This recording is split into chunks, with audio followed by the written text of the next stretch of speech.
and says live, like it just did now. So, welcome everybody to BigGunner81 Live, presented by Applied Arsenal Finishes and Gunworks, Eggleston Munitions, Spencer Precision, and Range at 3D5, all those guys. Check them out. So, finally, we're back. We've been had a little bit of hiatus. I've been kind of fighting off a upper respiratory thing and all this stuff for a little while and coughing like crazy. I might still cough a little bit tonight. But so anyway, that and holidays and everything else, but we're back. So go ahead and introduce everybody we have with us here. Of course, I'm going to start on the bottom of my screen here. We got TJ, Let's Lean Ginger on Instagram and on YouTube. And also Kent from Green Mountain Defense. Welcome, Kent. And we got John Boyette in the house with us tonight, too. Glad to have you back. I know it's been a while since we've talked. So glad to have you. We're going to talk with John tonight a little bit about his new venture and so forth. And also we got Cameron Hayes in the house as well. Welcome, welcome. So thanks for being on the first time with us. So we're going to kind of get rolling first with John a little bit to talk about what he's got going on. So so John, tell us a little bit about your new training venture and everything that you're doing. Yeah, so I have started working with PDWs, which are like a CD Scorpion or a SIG MPX or MP5s and stuff. So I have realized that there's a huge market out there for that type of large frame pistol that may have a SB brace or one of the pistol caliber carbines. And so with that, a lot of folks are actually doing self-defense techniques that are actually with these guns, and people don't really know where they fall in the in the lineage. Why in the world would I want to see the Scorpion in 9mm compared to a 10.5-inch AR pistol in 5.56 or 300 blackout? So I'm doing training and also articles to actually explain what that niche is.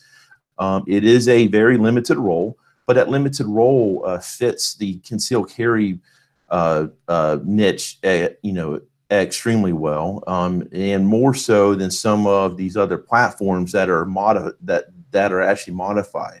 So starting in March, I'm having 2 classes in the spring. I'm having 2 classes in the fall, and we are going to go through that process of actually doing malfunctions and doing manual of arms drills, and then also getting into fighting techniques and in and around cover and doing multiple techniques that have kind of been like a lost art since like the Magpul days of 2007, where you have that merger of subgun and carbine work.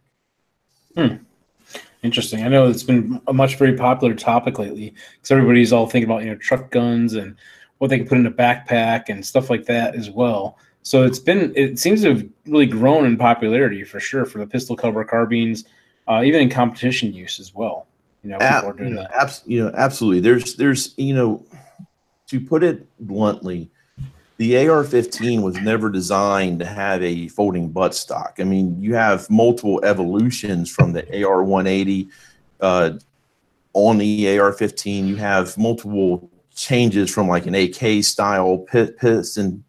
You have a bunch of different variations that have come out since the mid 90s that allow it to have a actual folder, or it to have a collapsible stock or a collapsible brace, and that isn't necessarily the best way to go compared to a purpose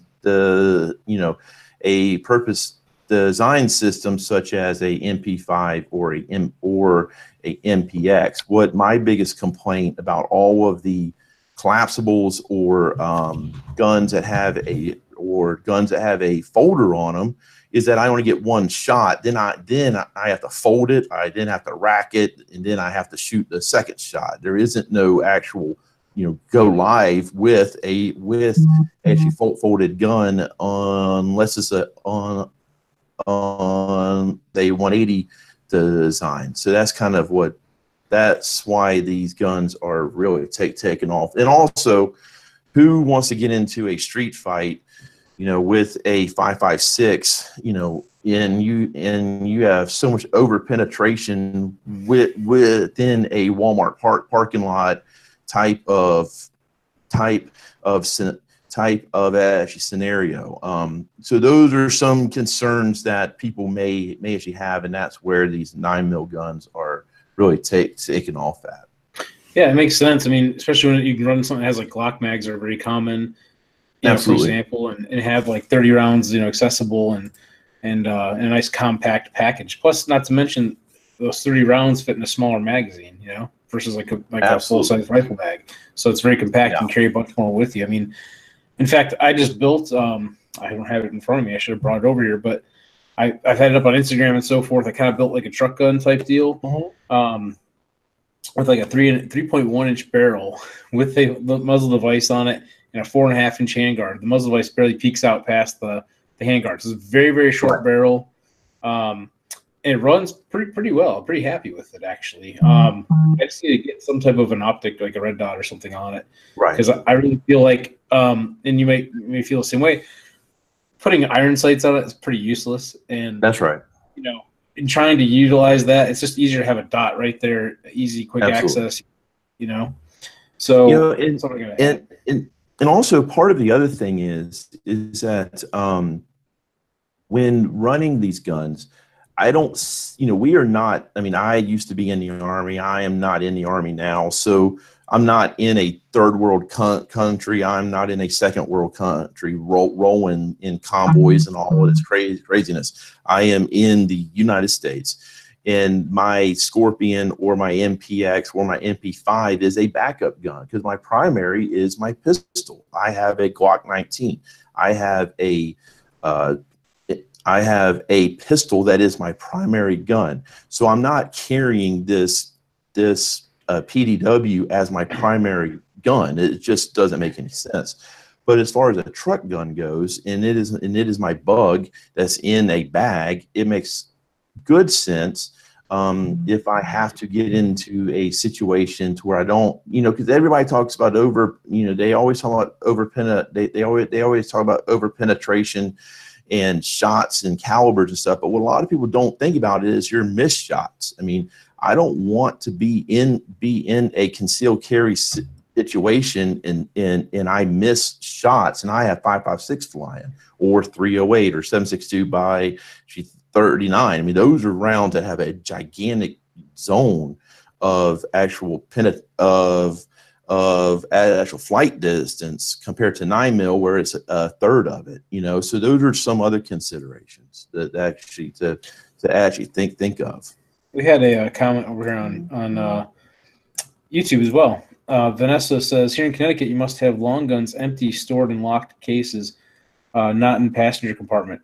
Or if like a truck, they must be locked from any passengers. Ammo must be also locked up in a case.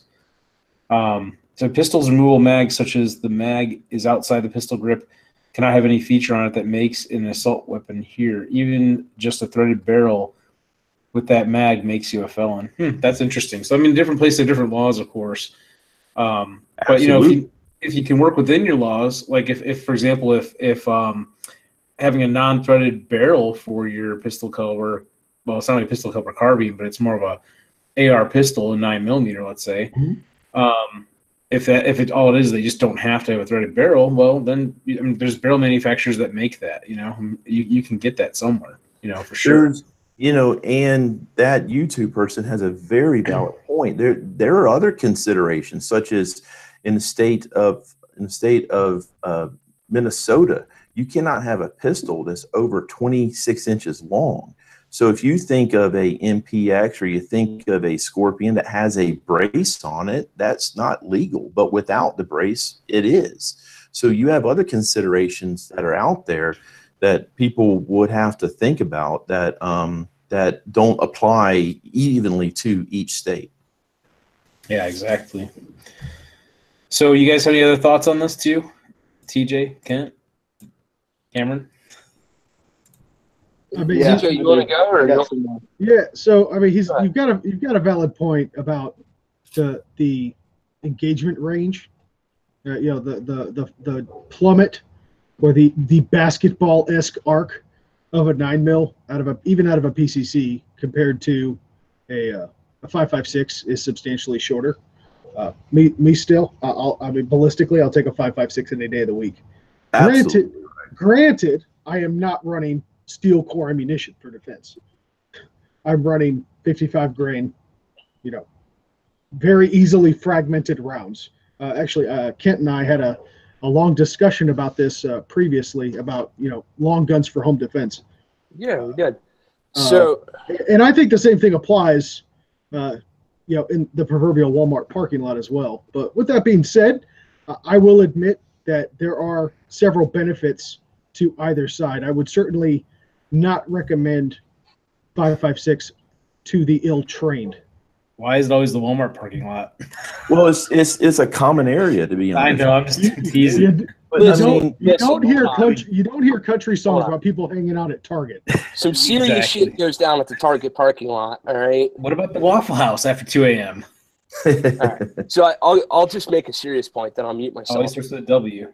I think we need to be a little careful on the over penetration and ballistics conversation with 9mm.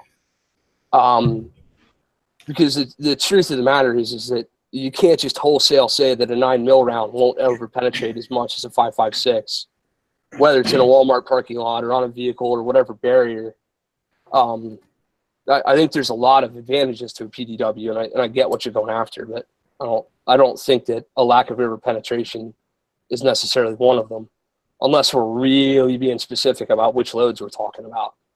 So I would want to be careful with that as we have this discussion, just so people don't get the wrong impression. Yeah, I mean, you guys all bring up very, very valid points, and to go back to the other point of would I choose a rifle caliber over a pistol caliber? Absolutely, there's no doubt about it.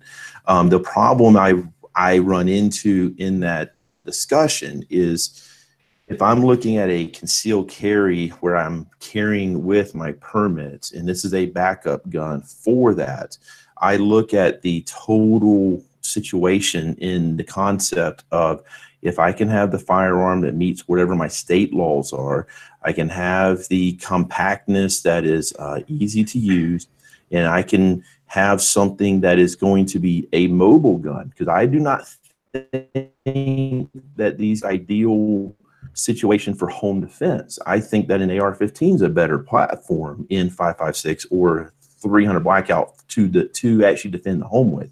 But if I'm mobile and I am in the public, I would rather have a engagement with a 9mm because I am able to control it better. I have a more of a drop, so when I do miss shots, because let's face it, people miss shots, it doesn't have as far as a flight time. Also, when we talk about the penetration, yes, 5.56, because of its speed and because of the bullet selection, it will disintegrate faster in a home or in vehicles. But if you look at any of the stuff that William Petty is putting out in all of his vehicle classes, most rounds aren't making it through vehicles anyhow. It doesn't matter if it's 308 or if it's 5.56, it just isn't making it all the way through. So that vehicle traps pretty much all of them, unless we're talking about like magnums, like a 300 Win Mag or a 338. That's a totally different story. But in the context of what we have, so that's just something to think about. We all, so that's kind of the niche. It's a very narrow window, a very narrow niche, but there's people that are buying them. And if they're buying them, I would rather teach them the correct way to run them than to just throw them off to the side and they have to join a carbine class and none of the manual of arms necessarily fit because everybody's running an AR and this guy's running something else. So that's kind of the actual niche that I am going after. So if I understand you right, your POI for this is the idea that we've got something already on our body, our G19 or whatever, which Absolutely. We all, I hope, do. And we're somewhere in public, and this is a secondary weapon system for the worst case of all worst case scenarios. Absolutely. Okay.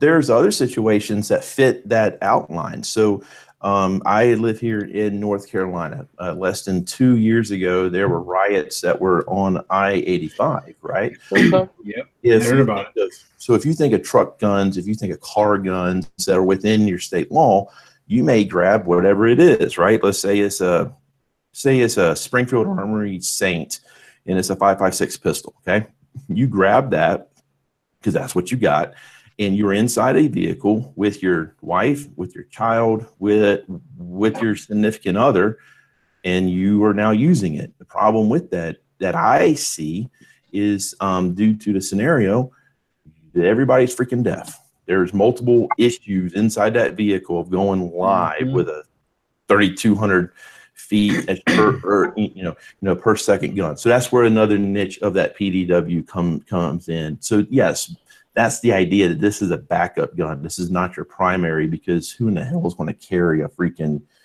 AR in a backpack everywhere that they travel? It's just not a realistic thought. So if you're, and forgive me for, I don't mean to be laying down the grill on you. It's just that you're talking about something that not a lot of other people are. So I'm like hitting point for point here. Absolutely. Are you starting this from the premise that we're already fucked and we can't get out of Dodge? We can't use the skinny pedal on the right and go somewhere else? Yep. And the reason why is because in most self-defense training classes, we have to make the assumption that AOJ is already met. We've already tried to avoid the enemy. We've already tried to avoid the person. We've already had those discussions, because if we don't, you won't never get a chance to shoot a gun. So we assume all of those parameters have already been accomplished. And that's part of our range briefing at the start of the class, that all of those assumptions are already accomplished. And that's why we're going live, because we're already at that point. Okay. So he threw an acronym out there, folks. I'm sorry. So, yeah. So I've got I wanted to jump in here because we're kind of getting past what I wanted to cover. Okay. I thought we were going to go in order. All right. So first, John, I haven't met you, but thank you for your service. I'm actually also in the Army. I'm currently in the Army. Mm-hmm. I'm actually at a military school right now. So that's where I'm calling you from. That's when my signal sucks so bad. Anyway, so thank you for your service, John. I appreciate it. Something I didn't hear anybody say, I think we were getting there, but we weren't quite there yet, is magazine interchangeability. So using that 9mm PDW type firearm that John is producing? Training. Okay, training people on. Okay, sorry, I apologize. That was a miscomprehension on my part. So magazine interchangeability. So we used the Glock 19 because I think we can all agree that's kind of the gold standard. Right. So you're carrying your Glock 19, then you've got your PDW that uses Glock 19 magazine. So you have your magazine interchangeability right there. Something I don't agree with is the bullets through cars. So a couple of you guys know that I'm a instructor for DEF CON Delta Tactical. And one of the classes that we teach is the vehicle class, where you're shooting from inside a vehicle out and you're shooting through a vehicle and stuff like that. So we show people that bullets do go through cars. And I mean, I don't know if you've ever seen somebody get shot through a car, but I've seen people get shot through cars. Right. Does it happen all the time? No, because there's a bunch of shit that can slow that bullet down and stop that bullet and disturb the flight path of that bullet. But bullets do go through cars. And then also one thing I really like that we're already talking about is application-driven guns. I try to tell it to soldiers because, I mean, how many of, mall cop ninjas or whatever have you guys seen who throw all kinds of shit on a gun that they're never, ever going to use? Right. So I see soldiers, walking around. Like I was in Afghanistan just a couple months ago, and I saw soldiers walking around in Afghanistan with 20 pounds of shit on their gun that they're never, ever going to use. So now they're just, slowing down their capabilities. So I'm really appreciative of application-driven guns. Like I'm not going to build a 10.5-inch, AR for a 1,000-yard shot. It doesn't make sense. You're going to reach the transonic zone well before you can get out there. So I appreciate what we're talking about right now. All right. Sorry. Go ahead. No, that's okay. So, I mean, if we want to get into some of the long-range stuff, we can, We can cover that next. Okay. We got a little bit of time. I mean, so You guys, anything else you want to add to that, or yeah? Somebody else have any other questions? Because this is a new territory for a lot of folks. It's kind of new to me. I'm more of a carbine trainer. That's where my background is, doing carbine and doing handgun. But I have some experience with running MP5s and running umps. That's kind of where I'm pulling this from, and also my own personal use, because I carry a CZ Scorpion, with me, plus my 19. So I'm trying to bridge that knowledge base. So any type of questions are great. I just wanted to cover that. You threw that AOJ acronym out there. Ability, opportunity, jeopardy, for those on the chat that are wondering what that is. But no, I'm good with it. I like the idea of the purpose-driven gun. That makes a lot of sense. And the ballistics thing was my only bugaboo with everything you said, because you're right. Petty's got a cool thing, and I'd like to go take his class someday. But that's all about pillar stacking and making sure the A pillar, the B pillar, whatever's between you and the threat. And other than that, I don't know. It's let's be honest. We're at this point, we're talking about the worst day in our life times 1,000. Absolutely. Especially on the continental United States. I mean, we're not door kickers like our other friend on the panel here, or soldiers or whatever. I mean, I'm certainly not.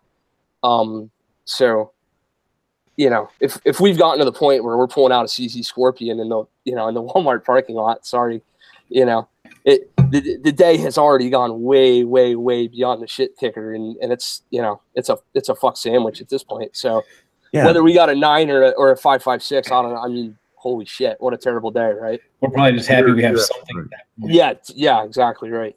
Like you guys, I'm sure a lot of you watched The Walking Dead. I'm way behind on a lot of stuff, so I just got the Netflix, so I started catching up on a lot of that, and it's like, looking at what they're using in that for their doomsday scenario, and it's like they're pulling out like shotguns and bolt action rifles and shit, and it's like, where the hell are the ARs? Where is this? But I'm like, I'd just be happy to have something, I guess. Right. ARs with no sights, bro. Welcome to The Walking Dead. Yeah, I haven't gotten to that part yet. I'm still catching up. It's in like every episode. Yeah, I know. I was pointing out some flaws with stuff in that the other day. And somehow this dude has like 3 crossbow bolts that have lasted him his whole life. I've gone through more crossbow bolts in one hunting season than I have any right to admit. See, I know nothing about it, so I can't. I was kind of wondering, like, isn't there some wear and tear on that thing that's going to happen? Like, where does he keep getting these arrows? He doesn't pull them out of that heads. Where's he getting? He's like found the string lubricant somewhere. He found like the well of freaking bowstring lube someplace. I don't know. Bowstring? That's a thing, huh? Yeah. It's wax, but yeah. Okay, well, maybe I choose to lose my bowstring somewhere else, DJ. Well, I mean, it acts as a lubricant. It's also a waterproofer. But anyway, yeah. Moving on. So long range. Yeah, long range stuff. Long range. Okay. Yeah, let's venture to that area. All right, so you want me to just like kind of? Yeah, that's your cue, Cameron. All right, man. Tell us. So, I know nothing about long range. I think TJ has a 308 and shot something that was different. I don't know. I'm a newbie with that. So I had posted a couple of videos on my YouTube channel where I was talking about not necessarily how easy long range is, because I mean it is easy. It's just math.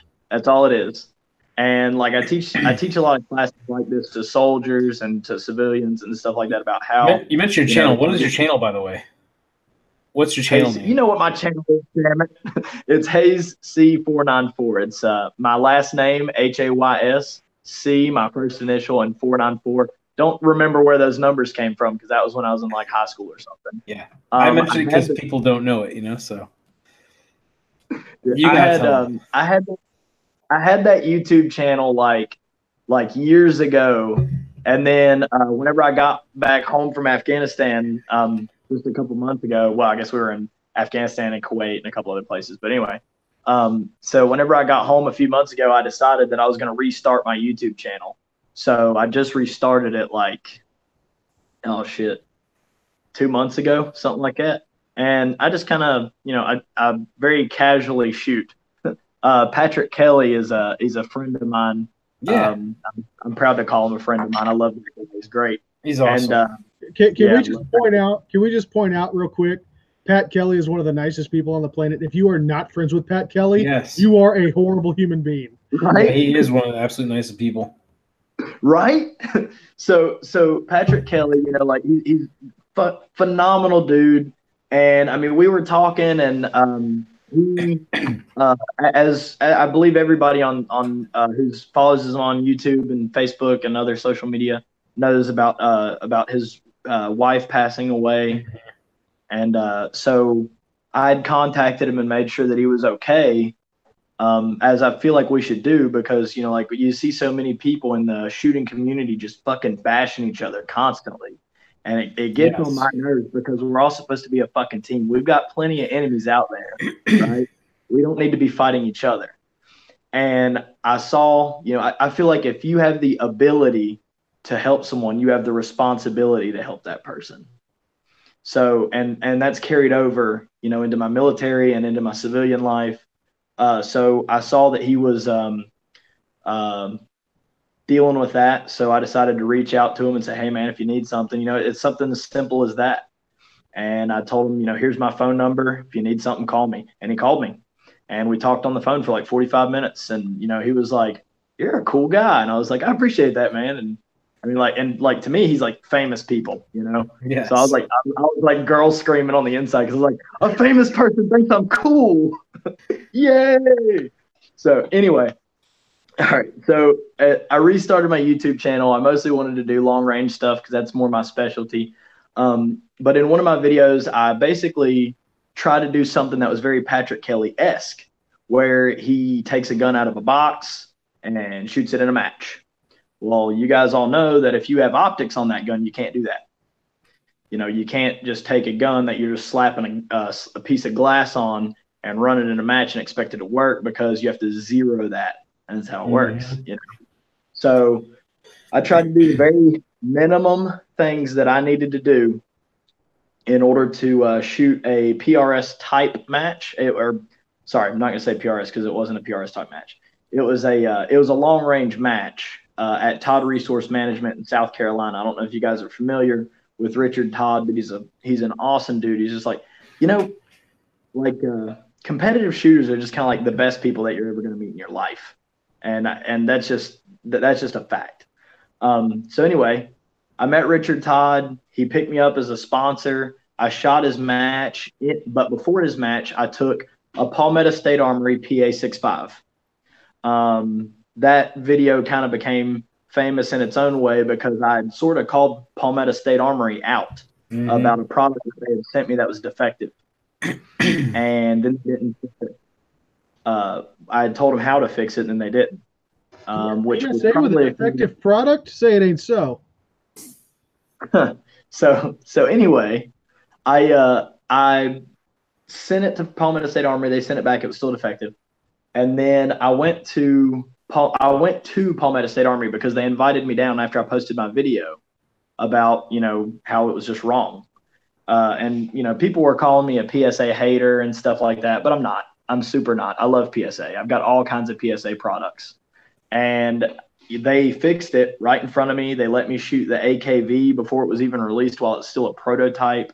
I got to meet the CEO, Chad Wild. I got to hang out with like Chris Vermillion all day. He's their marketing director, dude. Got to meet their engineers and such. Anyway, they fixed my gun in front of me. And I took that gun fixed, took it home.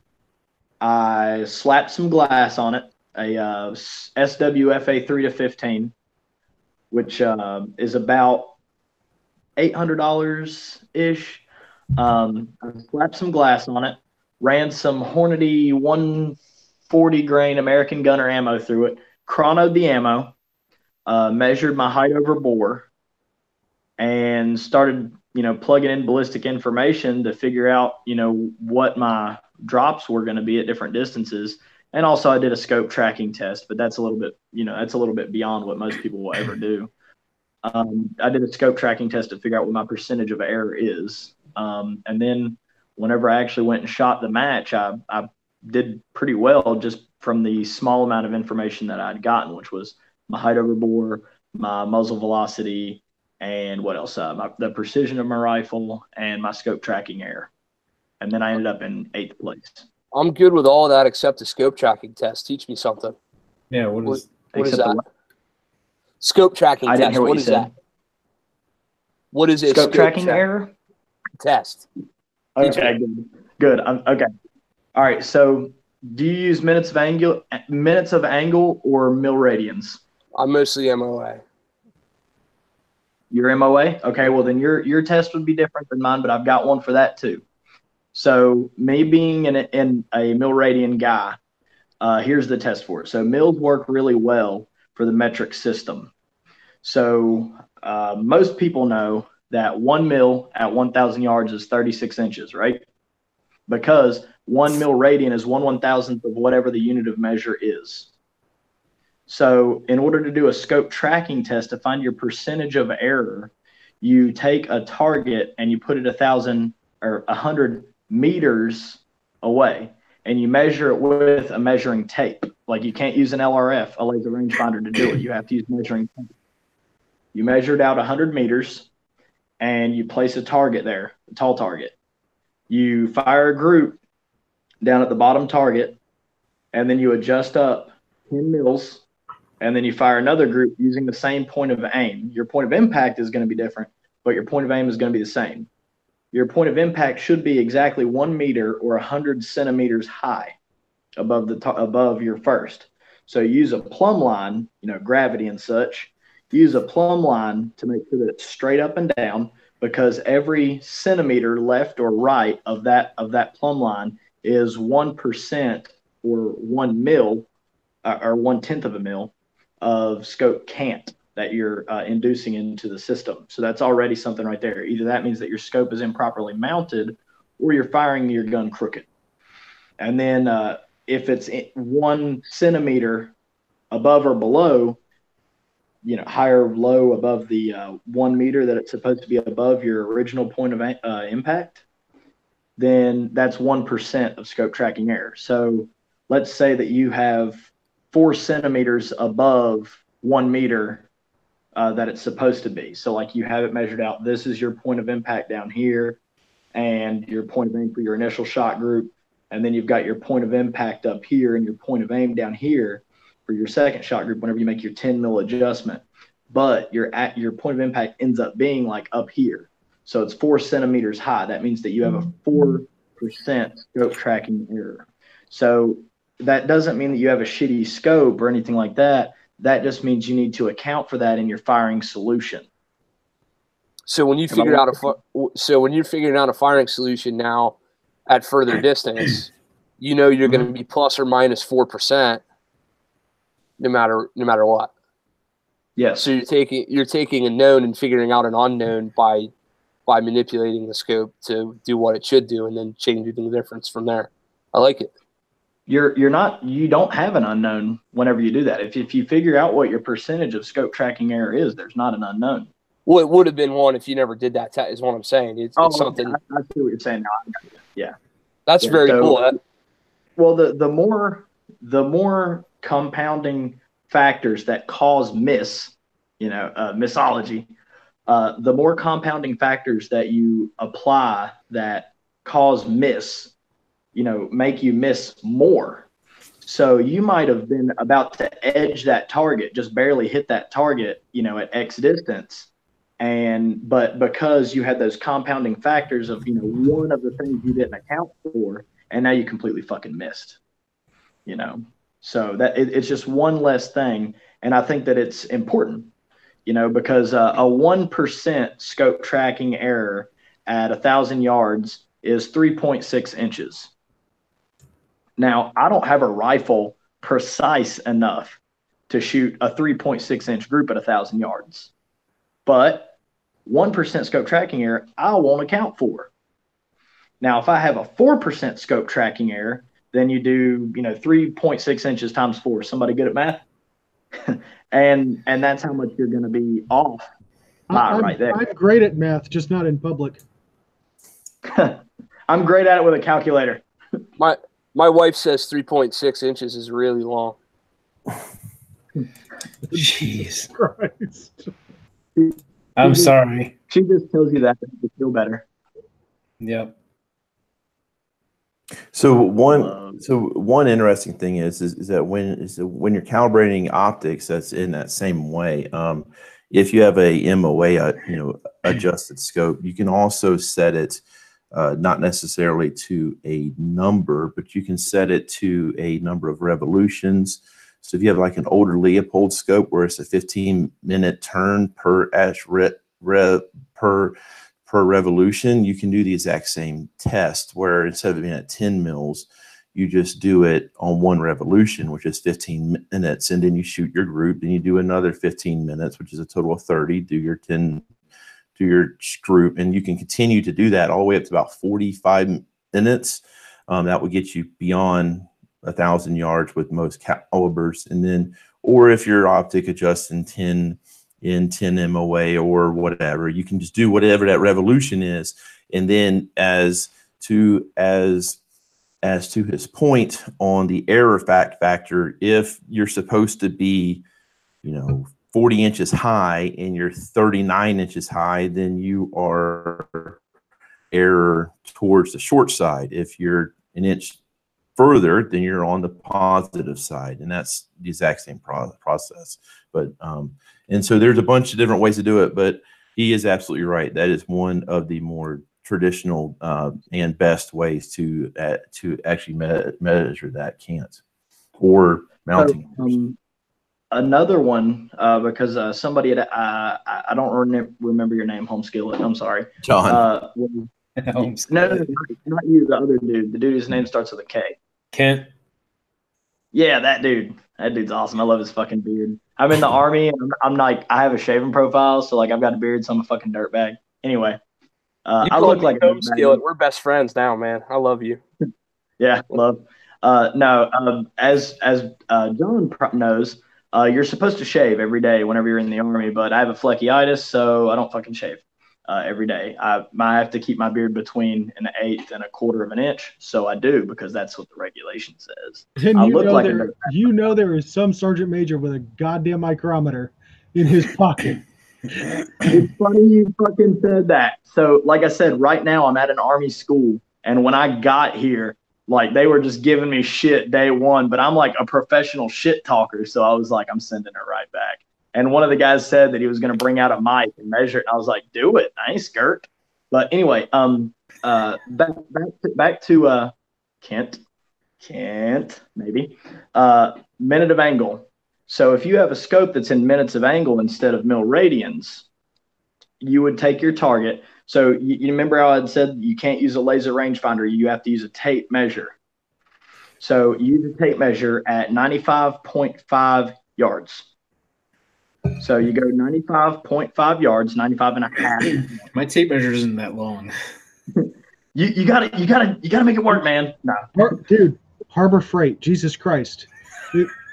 Right? You gotta get those little roller ones, right? Yeah. Yeah, that's what I use. I use like it's like a spool, and like I make one person hold the one end, and then like I walk down range with the other end, and they like fuck off because it takes me forever to walk because I limp and shit. But anyway, so for minutes of angle, you go 95.5 yards, and then once you get to 95.5 yards, then you make a 36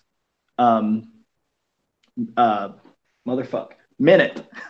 You make a 36-minute adjustment up, and for every you would just divide it into your 36. It doesn't have to be 36 specifically, but it's easy because that equals what?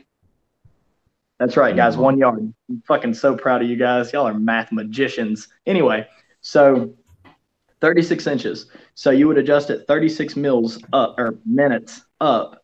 And for every, you would measure it as precisely as you can. And then you would divide that number into 36. And that's going to be your scope tracking error for your minute of angle scope. If only there was a guy with a YouTube channel that could do a video on such things. Yeah. You know what's funny? I have a YouTube video called Ballistic Math that a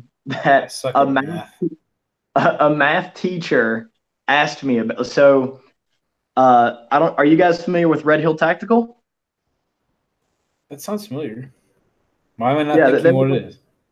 They make holsters and shit. Okay. So I helped them. Hold on, let me go grab it. I just feel special because he remembers my name now. He remembers your name now. Wait till next week. He'll forget it. I feel so special. All right, I'm back. I'm all back. All right, so Red Hill Tactical. Hold on, real quick. Let me stop you there for a second. If you haven't gotten a lot of views on that video, the reason is because you have the word math in it. Yes, math sucks. It doesn't have a lot of views. It really doesn't. I don't know what. I don't fucking know why. If you change it to ballistics and shit, it'll go viral by tomorrow. Pretty much. So Red Hill Tactical started making these things. I think it was more of an idea whenever they posted about it on Facebook, and they were DMR cards. Well, my position in the Army, years ago, I've been in since 2007, was I was a designated marksman. And whenever they were posting about these, I was like, that's a good idea. Like, I like the idea for that role for a designated marksman. Like, that's really cool. And I'd commented on it, was talking ballistics in it. So Robert King, the owner of the company, told me to give him a call. So I called him and kind of consulted on these cards a little bit. And here's one of them right here. This one's got my name on it. Here's one of them. And I, told him what I would like to see in the cards. Notice there's like a 10-mile-an-hour wind. I like using 10-mile-an-hour winds because you can multiply whatever the wind is by its decimal of wind. So I've got a 10-mile-an-hour wind here. If it's a 5, you would multiply it by 0.5. If it's a 15, you would multiply it by 1.5. Hashtag math. I've got a star next to 925 yards, if I'm not mistaken, because that's where my bullet enters the transonic zone. The transonic zone is where your bullet reaches about 1,350 feet per second at sea level. It's not the subsonic zone because that's a different zone. That's about 1125. And that's where your bullet reaches a turbulent area where it starts to fuck up and do crazy shit. But anyway, so I'd done a video about these DMR cards. And on those DMR card on the video, somebody who knows him said, hey, that would be a really cool video if you didn't cuss so much, because I'd like to show it to my students. And she was a math teacher. So I remade the whole video and I tried really hard not to cuss, but I'm also like really goofy because I don't take anything seriously. It's just, there's no point in taking shit seriously. So I made this video called Ballistic Math where I do a bunch of goofy shit to, try to keep it interesting or whatever. But I talk about like long range math and milling people and shit like that. And then I remembered at the end of the video that she's going to show this video to a bunch of 7th grade kids. I was like, and here's how you shoot a moving target and all this stuff. And I was like, But the idea behind it is if these kids want to join the military and maybe be snipers or something like that, then, they need to fucking pay attention in math class. There you go. So, hey, something real quick too I wanted to mention as well. First one I've done in white. It has nothing to do with math. No, it has nothing to do with math unless you get into like the whole CNC type stuff with G-code and all the math that goes behind that. But I didn't have to deal with that because the software takes care of the math for me. God bless ballistic calculators. What's that? God bless ballistic calculators. Exactly. I suck at math. It's my weakness. So this is my EDC organizer. So you can drop like your wallet and watch and keys and whatever crap in it, and has a spot for holding a pistol and so forth. Cradle for your cell phone and whatever devices you want to cradle in there. But we're gonna be giving one of these away coming up. It's kind of funny because you can kind of see it's kind of hollow almost. But anyway. We're going to be doing a giveaway pretty soon on the channel. This will be part of it. I've been doing it in black normally. This is the first one I just ran in white. I've actually toyed around with the idea since there's I have a glow-in-the-dark material. When making these, if I can catch it at the right time, I can actually change out the filament and make it so that the pockets come out in like glow-in-the-dark color. And then just do like the rest of it in black. Did you make that shit yourself? I designed this, yeah. I designed this in basically 3D modeling program, like CAD software, and then I 3D printed it. So, Bro, that's fucking dope. Why didn't you tell me you did shit like that? you didn't know? No, I had no fucking idea. Why are you not following me on Instagram? You'd see all my shit on there. True. That's true. I'm a bad friend. That's why. It's all right. We do stuff like that, but that's one of the cool things I designed. I also have some stands for like pistols and AR stands and things I've created and designed, and have a pistol cradle. It's like a universal pistol cradle. I call it a freedom cradle. I can put whatever graphic on the front of it, too, which is pretty neat. So the only challenge is they don't come out perfect because this is not molded. This is 3D printed. So as you can see in the light, it looks worse than it is, but you see these little lines right here.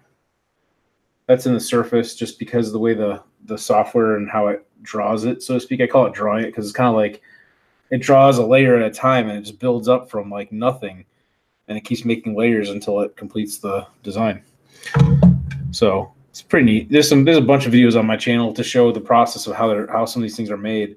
Like I've got a few files, like a Glock 17 file that is like full style, but you can't make an actual pistol out of it. I mean, you really can't. But you can make it like a good prop gun out of it,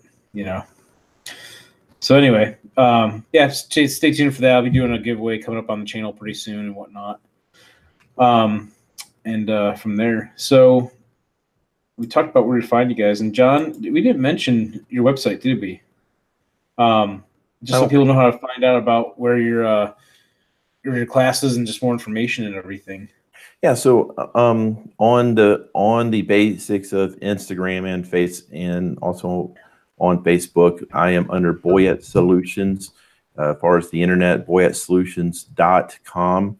Very, very simple, and has all the information, has all of my upcoming dates and all of that stuff. So yeah. Okay, and that's BOYETTE solutions.com. Just so you know, because of course people may not see it, so I got you. You can find it. But yeah, definitely go check them out. We've got a cool stuff coming up. So Kent and TJ, I guess we'll start with Kent. What have you been up to too, by the way, lately? Teaching, competing, shoot, repeat, teach, compete, shoot, repeat. What kind of competitions have you been doing? IDPA, buddy. I had a feeling it was something like that. Just pretend that there's 47 dinosaurs in your bedroom and your gun's on one side of the room and your magazine's on the other. And you just happen to be wearing a vest. For some reason, you're wearing a vest and you've only got 10 rounds in your 20-round gun. Ready, set, go. Okay? Yeah. It's serious. Cover. No, but we got a cool club of guys out there shooting IDPA, and it's nice to be on somebody else's timer besides my own. So, fuck it, go out and run a gun. Nice. Doing some teaching. Still going to school at SDI. Actually getting good grades in gunsmithing school. Go fucking figure. Turns out I was meant to do something with my life. It just wasn't. Is there math in gunsmithing school? There is. I have TJ do all my homework for me when it comes to math. Yeah. Which is why he's failing. I am not failing.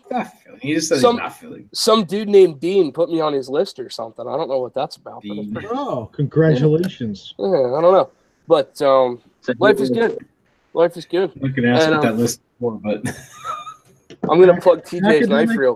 Actually, academic excellence, Dean's list. Yeah, no, I got that. Yeah. I was going for the joke. Well, you failed. I know.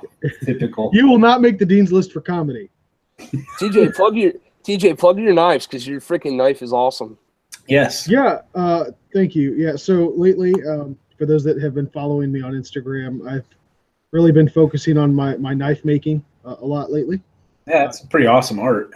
Yeah. I'm actually trying to get these handle skills apart for this. This is the mini camper.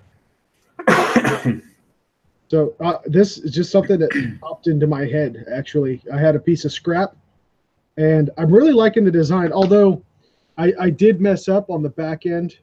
The lanyard hole was just a little bit too close to the end when I was filing it down.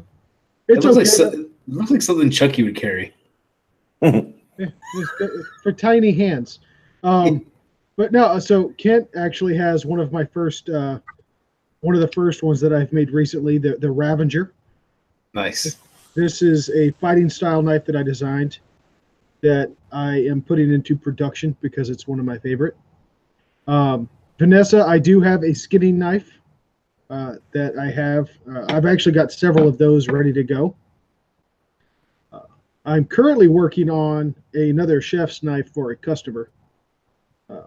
I don't want to give away too much as far as who it's for, but it is Gordon Ramsay. Yeah, right. No, so it is a Viking Sax inspired chef's knife. Wow. So that one is getting hand sanded now. Well, at present it is not, but it is in the process of the hand sanding and final polishing. And so you're doing like with your hands so you can't see them? You're just polishing away at your knife? No, I've got this. I've got these scales that I'm trying to put back on this mini camper, so you guys can actually see it with scales on. Yeah, that's pretty cool. Some desert iron. Dang, man. Desert ironwood. Do you make that knife in men's size, or does it only come in toddler? This one is only in toddler. But Kent, you got your Ravager handy? It's literally like as far away from me as it could be right now. I'm sorry.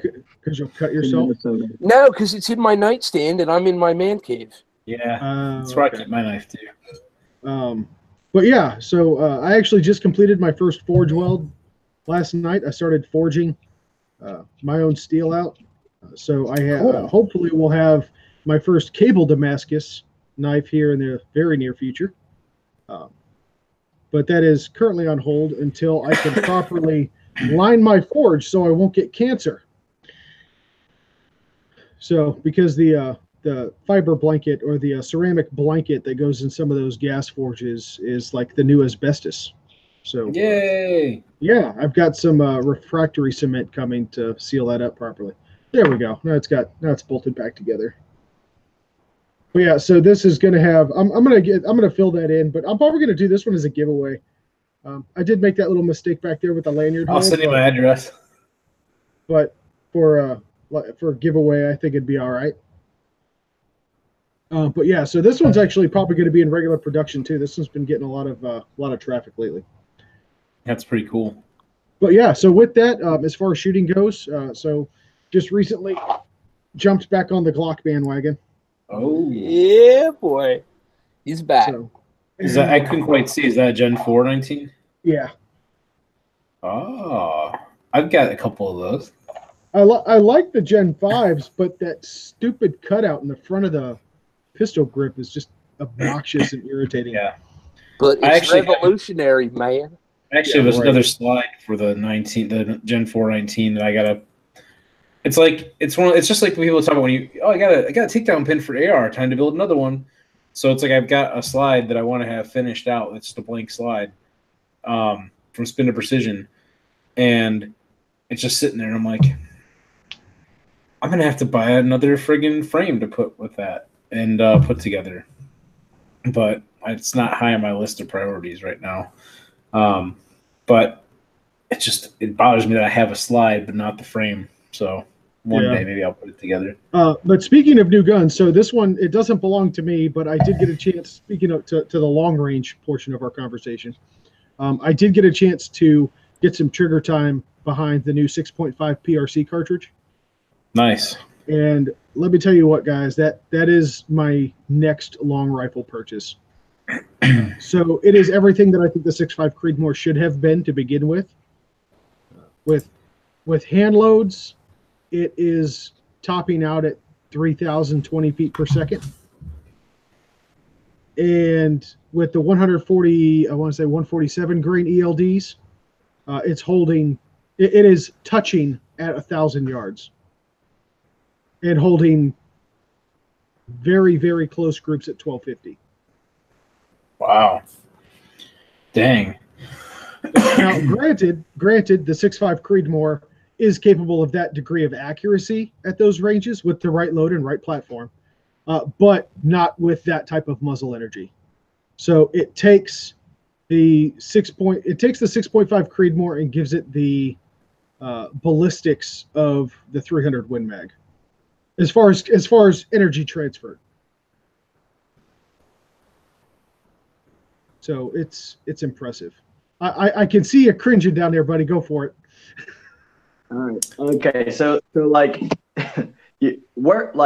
I try not to get mad whenever people like use like words interchangeably, because even I do that shit, like, but accuracy and precision are two different things.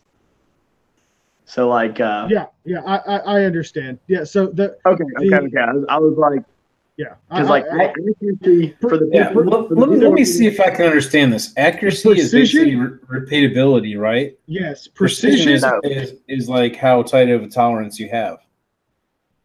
A platform can be built precise, but the shooter can be inaccurate. Am I ballparking that right?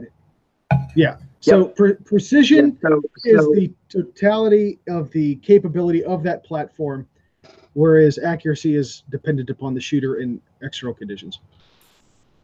So precision, per like the definition that I use for it, is how small, tight of a group or whatever you can make with your rifle, ammunition, and shooter combination, because precision can change with the same rifle and ammunition with a different shooter. So those are the three factors that affect your precision.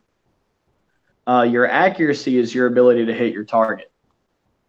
So you can be accurate, like you can hit your target but not be precise. Like you can have a shot group like this and still hit your target. So you can still be accurate. Or you can be precise and completely fucking miss your target. You can shoot a group like this that doesn't impact where you're intending to hit. So accuracy without precision, you can have accuracy without precision, but to have precision without accuracy, it's like, why? Oh yeah, agree wholeheartedly on that one. Hey Rick. Yes. So you were talking about 6.5 Creedmoor and the 6.5 PRC, as far as like energy and stuff like that. So the 147 grain ELDs, that's what you're using, right? The ELDs. That's what my buddy's using, but yeah. Yeah, those things are awesome. I'm doing load development with those right now in one of my Creedmoor. I've got 3 Creedmoors, but I'm doing it in one of my Creedmoors. But the number, the 3,020 feet per second, I think is what you said, right? Yeah, that's what my buddy was able to get out of a load he developed for the 6.5 PRC. Yeah, that's smoking like out of that gut. Like that's moving. That's moving that big ass bullet fast, which is important because if you have a fast bullet with a high BC, that thing's just gonna fucking float into the target. Those are those flat shooting guns. Yeah. And so that's fucking awesome. Yeah, honestly that's what I like about the PRC is that people like the 6.5 Creedmoor as like the hunting gun for long range hunting. But if you really want to look, will it kill an elk at 1,000 yards? Absolutely. But if you want to get into the FUD world of ethical kills, which I think is like 1,100 feet per second at distance, whatever that distance is, 1,100 feet per second is the ethical kill for velocity with that in mind, right? The 6.5 Creedmoor peters out after about 550, 600 yards. If you go by that 1,100 foot per second metric, the 6.5 PRC takes that same bullet that everyone likes because of its ballistic coefficient and its ability to buck the wind and expands it to match the kinetic energy of a 300 Win Mag without 300 Win Mag prices. It's so funny to me because everyone's coming out with all these 6.5, Wildcats and PCCs and Creedmoors and all this stuff. I mean, we were running 6.5 284s, and you're kicking out about 3,600 feet second shooting these exact same bullets, but that's a long action compared to a short action. So there are some advantages, but it's just funny to see it because it's like whatever's new is actually old. There's really not that much that's coming out that hasn't already been done, except people just don't know the history of how all this works, and And it's just really interesting to actually see it, because whenever the 6.5 Creedmoor came out, I was like, why in the world would you want this? Is it the 260? I'm sorry? The 6.5 Creedmoor originally like the 260, or is a derivative? Is a derivative? And that was the big argument, because the 260 is almost the same except for the brass shape. And the argument was back in 07 and 06 was, we have a 243, we have a 260. What does the 6.5 Creedmoor really bring? And it's just a longer neck. That's it, and that allows you to do the longer bullets, which then gets you what everybody's talking about now.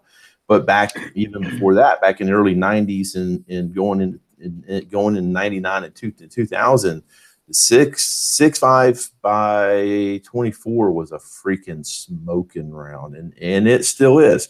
You get about 1,300 rounds in that barrel shot to hell. So it's a real interesting round. Yeah, that is one of the downsides with those high pressure cartridges. After a couple thousand rounds, you need to replace that barrel. Oh yeah. Oh yeah. That's what I was about to say. I was like, yeah, you might be getting 3,200 feet per second or 30,200 feet per second or whatever. But I was thinking, barrel life. Barrel life's important to me. I shoot a lot. Oh yeah. Most people shoot nearly as much as me. Well, people pay a lot of money for these guns. Like they want to. A lot of people, your average shooter doesn't even think about replacing a barrel. Right. Yeah. Right. I was talking about this the other day. Like, a lot of people cringe when you tell them magazines are disposable. Oh yeah.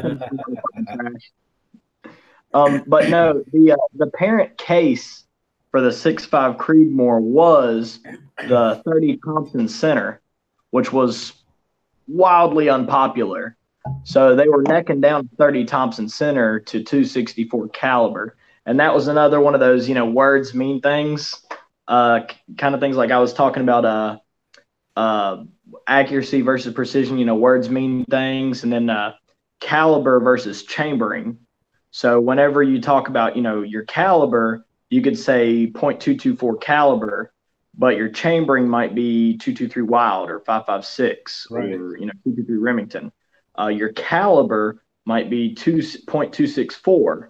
But your chambering might be 6.5 Creedmoor. It might be 260 Remington. It might be 6.5 Carcano. I think that's one of the ones that you were trying to get to, John.